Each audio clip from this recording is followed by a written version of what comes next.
देखिए, रामचरितमानस रामायण को लेकर के चर्चा विवाद होता है, और जब इस तरह की चीज़ें और एक जनमानस में आजकल जो चर्चा का विषय है उसमें धर्म की इतनी प्रधानता हो गई है, और उसमें चर्चा इतनी ज़्यादा होती है कि लोगों का जो झुकाव है वो भी बढ़ता जाता है। इस पुस्तक मेले में ये बोलती रामायण, ये मेरे हाथ में आप जो रेडियो की तरह चीज़ देख रहे हैं, ये भी चलता फिरता रामायण है। अखंड रामायण रामचरितमानस का पाठ लोग कराते हैं घर में, तमाम चीज़ें करते हैं। ये भी एक अद्भुत चीज़ है जो कुछ साल पहले आई थी। इसमें आपको पूरा रामचरितमानस गाया हुआ है ना? जी, जी, आपका नाम क्या है? श्रीकांता महेश्वरी। तो श्रीकांता माहेश्वरी जी का ये स्टॉल है, जी। और इसमें आप पूरा रामचरितमानस घर में लगा दीजिए और सुनते रहिए। और भी क्या क्या है? जी, जी, अब एक ही डिवाइस के अंदर पूरी रामचरितमानस, भगवद गीता, 700 श्लोक, हिंदी में अनुवाद, पूरा श्रीमद् भागवत पुराण, शिव पुराण, विष्णु पुराण, वाल्मीकि रामायण, महाभारत और जितने भी अपने प्रमुख देवी देवता हैं, सबके मंत्र, आरती, भजन धुन इसमें है। सब कुछ है। सब कुछ है, यानी कि प्रमुख जितने भी अपने हिंदू महाग्रंथ हैं, सबको इसमें सम्मिलित किया गया है। तो इस मेले में कैसा आपको? बहुत शुरू से ही पूरी बोलती रामायण को बहुत ज़्यादा लोगों ने इनकरेज किया और बहुत लोग इसको पसंद करते हैं। इसी कारण से ये इतनी सारी चीज़ों का इसमें निर्माण करवाया गया। तो जरा सा इसमें हाँ, कोई और चलाना भी। सुनाएंगे? और आप सुंदरकांड सुनाते हैं? हाँ, सुंदर कांड कही तो देख रही चौपाई चर्चा में है। भाई तब लगी मोहि परिखेहु तुम भाई सहि दुख कंद मूल फल खाई जब लगी आवो सी तहि देखी होई ही काज मोहि हर्ष विशेषी यह कही नाई सबनि कहु माथा चले हर्ष ही धरि रघुनाथा सिंधु तीर एक भूधर सुंदर कौतुक कूदी इस तरीके से आप कुछ भी सुनना हो तो बस नंबर चेंज करेंगे और आप अच्छा, इसमें आपने नंबर लगा जी, जी, नंबर लगा के इस तरीके से अब क्या भागवत पुराण का क्या? हाँ, भगवत गीता पे मान लीजिए जाना है या भागवत पुराण लगाना है, हिंदी में सुनना है, संस्कृत में सुनना है, सारे ऑप्शंस है। इंग्लिश में है? नहीं, इंग्लिश में नहीं किया है हमने, अपने मातृभाषा जो है अच्छा, हिंदी का हिंदी और संस्कृत दोनों में है। स्कंद कृष्ण अवतार की कथा। सूत जी बोले, हे ऋषिवरो, 5 दिन में नवम स्कंद की कथा सुनकर राजा परीक्षित श्री सुखदेव एक जी से एक चीजें याद हो रही है, एक से एक चीजें चल भी रही है। वैसे ये है कितने का?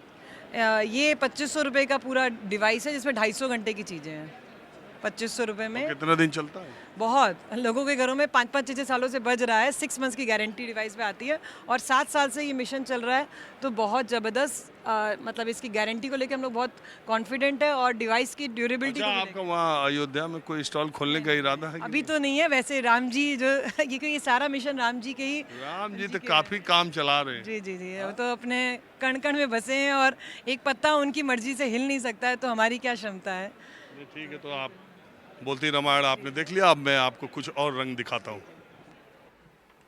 हमारे बचपन में चाचा चौधरी और साबू की कॉमिक्स की किताब पढ़े बगैर शायद ही कोई बच्चा जवान हुआ हो उन दिनों का, और इतनी ज़्यादा बिक्री थी डायमंड बुक्स की, इस कार्टून की किताबों की, जिसकी कोई चर्चा नहीं।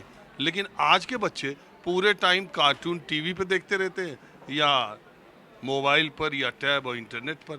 पुरानी किताबों के जरिए जो कॉमिक्स पढ़ने का या जानने का शौक लोगों को था, और आज के बच्चों में क्या फ़र्क है, ये जानने के लिए हमारे साथ डायमंड बुक्स के, आपका नाम क्या भाई साहब? अंकुर। अंकुर जी हैं। अंकुर जी, ये बताइए, मैं ये जानना चाहता हूँ कि चाचा चौधरी गुम हो गए? नहीं, बिल्कुल नहीं, आपके सामने है लाइव, हमेशा ही आपके साथ ही रहेंगे, कभी गुम नहीं हो सकते वो।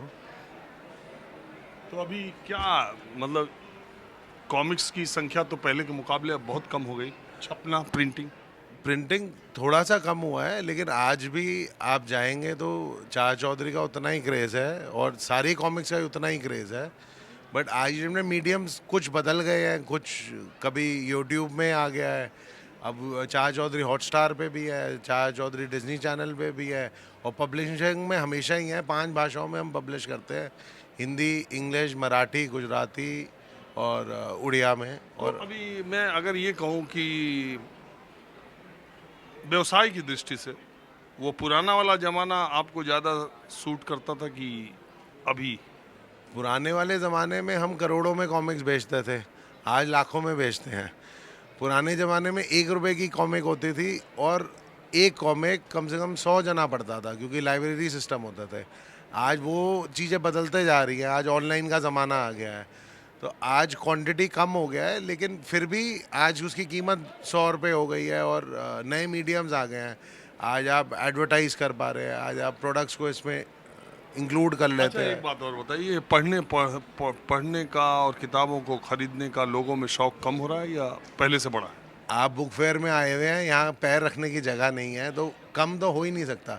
बट पहले सवाल ये नहीं है कि भीड़ की बात है, भीड़ तो बहुत है, पैर रखने की जगह नहीं, लेकिन हाथों में किताबें कितने लोगों के हैं?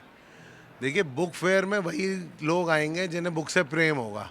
कोई जिसको प्रेम नहीं होगा, कोई मॉल नहीं है कि घूमने आ जाएंगे। सबके हाथों में किताब होगी और हर बंदा खरीदने ही आ रहा है किताब। और बहुत उन्हें हमें आगे यही बोलते हैं कि ये किताबों की दुकानें कम होते जा रही हैं और ऑनलाइन में उतना उनको किताबें तो सारी मिल जाती है, बट उन्हें फील करने को, देखने को, महसूस करने को नहीं मिलती, जो एक इंसान वो देख के ही खरीद के पढ़ना चाहता है। पहले हमारे हर रेलवे स्टेशन, हर बस स्टॉप में किताबों की दुकान होती थी। अब गवर्नमेंट पॉलिसी चेंज होता जा रही है, वो वहाँ पे किताबें की दुकानें को डी प्रमोट करते जा रहे हैं। वहाँ पे चिप्स नमकीन बेचना चाहते हैं, उससे कम्पीट करना चाहते हैं।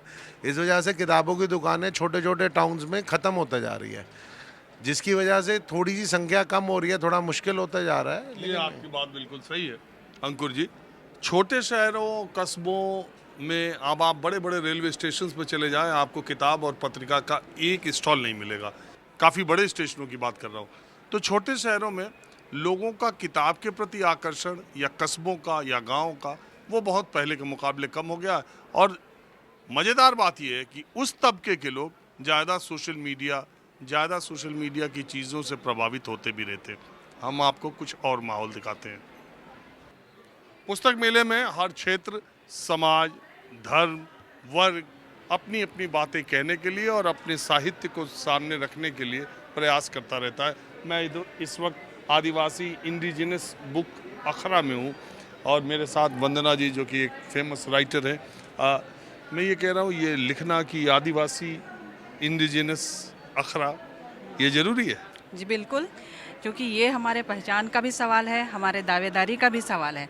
तो चूँकि आज तक इतने लंबे समय से जब विश्व स्तरीय बुक मेला लगते रहे हैं, आदिवासियों ने कभी भी यहाँ पे स्टॉल नहीं लगाया। उनकी किताबें ज़रूर इक्का दुक्का दूसरे, ये पहली बार लगाया? हाँ, ये पहली बार लगाया है हम लोगों ने। और ये पैन इंडिया में हमारे जितने भी लेखक और प्रकाशक हैं, उन सभी लोगों को हम लोगों ने यहाँ पे लाने की कोशिश की है। हम एक मंच से होकर के यहाँ पर देश की हृदय स्थली में विश्व पुस्तक मेला में अपनी उपस्थिति दर्ज करा रहे हैं, क्योंकि हमारे पूरे देश में अलग अलग जगहों पे जहाँ भी आदिवासी रहते हैं, वहाँ पे उनके प्रकाशक हैं, उनके लेखक हैं, जो हिंदी, अंग्रेजी और अपनी मातृभाषाओं में काम करते हैं। अच्छा, ये जो लेखक है वो भी आदिवासी है? हाँ हाँ, यहाँ पे आप जितनी किताबें देख रहे हैं वो सारे आदिवासियों की किताबें हैं।